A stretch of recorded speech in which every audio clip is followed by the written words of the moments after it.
Assalamualaikum warahmatullahi wabarakatuh. Mari kita bahas materi tentang statistika part 5, yaitu merubah data tunggal menjadi data berkelompok.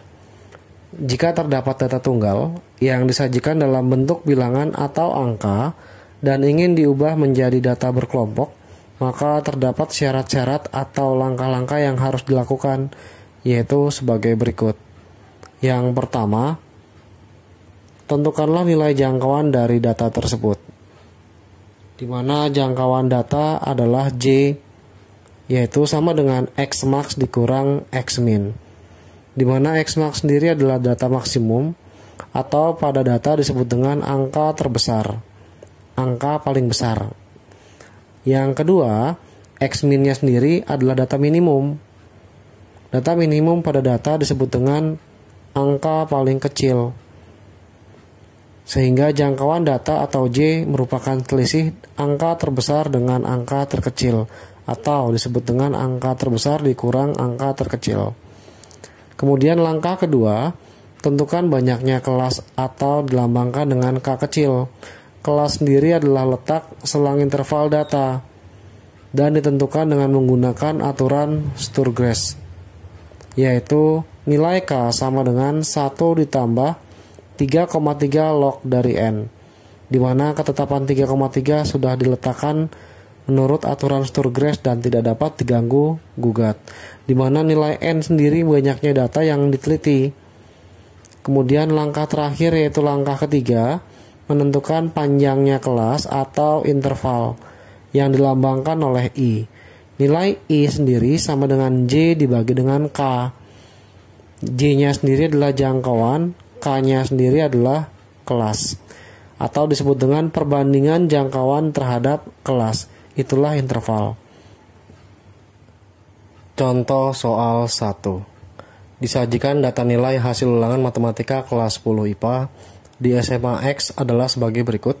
Buatlah data berkelompok dari data yang telah disebutkan. Datanya adalah 60, 47, 35 hingga data terakhir yaitu 40. Di langkah pertama sudah saya tuliskan, yaitu tentukan jangkauan dari data tersebut. Jangkauan sendiri adalah selisih dari X max dikurang X min. Saya singkat jangkauan dengan J. X max sendiri adalah data terbesar, yaitu 80. Kita kurangi dengan data terkecil, yaitu 30. Sehingga nanti diperoleh 80 dengan 30 ketika dikurangi menjadi 50. Kemudian langkah kedua, dengan menggunakan aturan Sturges, besar nilai kelas kita simbolkan dengan K, 1 ditambah 3,3 log dari N. Nah, sekarang jumlah N sendiri adalah jumlah data. Setelah dihitung, untuk baris pertama 1, 2, 3, 4, 5, 6, 7, 8, 9, 10, 11, 12, 13, 14, total ada 14 pada baris pertama. Sedangkan 14 angka pada baris pertama juga terdapat pada baris kedua, 3, 4, dan 5.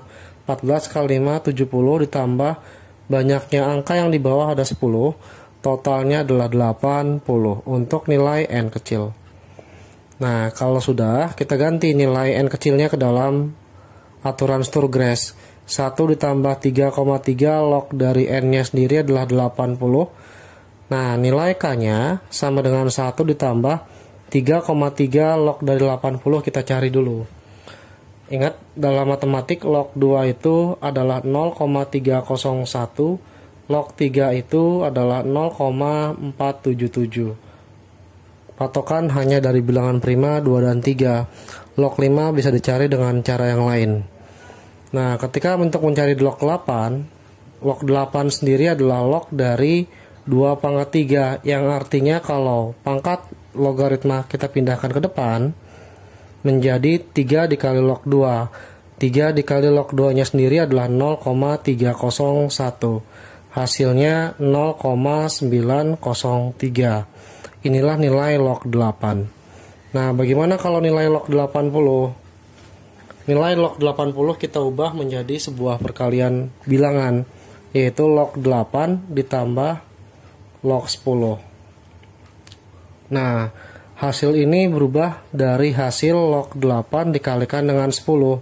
Karena sifat perkalian pada logaritma diubah menjadi sifat penjumlahan. Log 8-nya sendiri 0,903 ditambah log 10 sifat dasar yang hasilnya 1.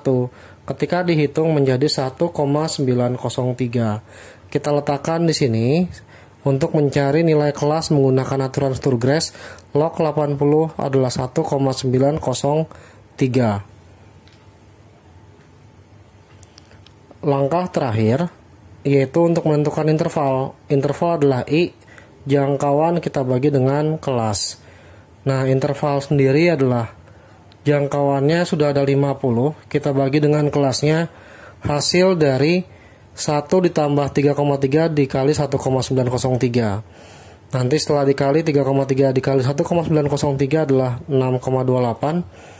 Ditambah 1 menjadi 7,28. Kita bulatkan ke atas menjadi 8. Untuk mencari nilai kelas dan interval, semua kita bulatkan ke atas sesuai dengan aturan Sturges. Nah, sekarang kita hitung nilai intervalnya pada langkah ketiga.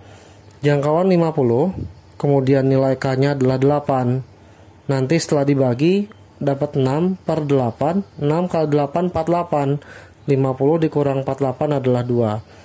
2 per 8 adalah 1/4, jika didesimalkan 6,25, kita bulatkan menjadi 7. Inilah nilai interval sebesar 7, nilai kelasnya sebesar 8, dan jangkauannya adalah 50.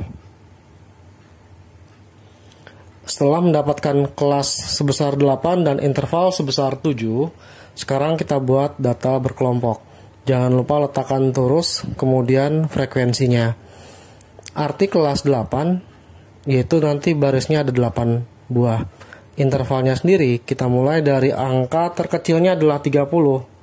Angka 30 kita hitung sebanyak 7 angka, tetapi angka 30 juga termasuk. Jadi dihitung 30, 31, 32, 33, 34, 35, 36. Maka di sini 36.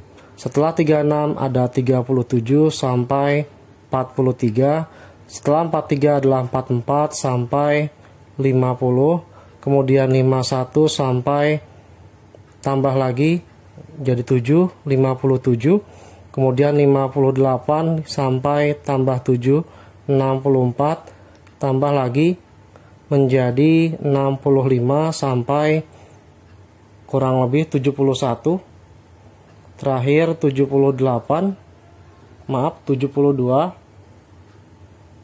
sampai tambah 7 menjadi 78. Kita hitung dulu 1 2 3 4 5 6 7, masih kurang ya. Kita letakkan di sini untuk data berkelompoknya, yaitu dari angka 79 dihitung intervalnya 7, 79 80 81 82 83 84 85 dengan masing-masing turus serta frekuensinya kita letakkan bersama. Nah, sekarang angka 30 sampai 36 kita buat turusnya dulu sampai 79 hingga 85. Kita susun dari yang pertama yaitu 60 47 35. 60 ada di sini. Kemudian 47 ada di sini. Kemudian 35 dan 52.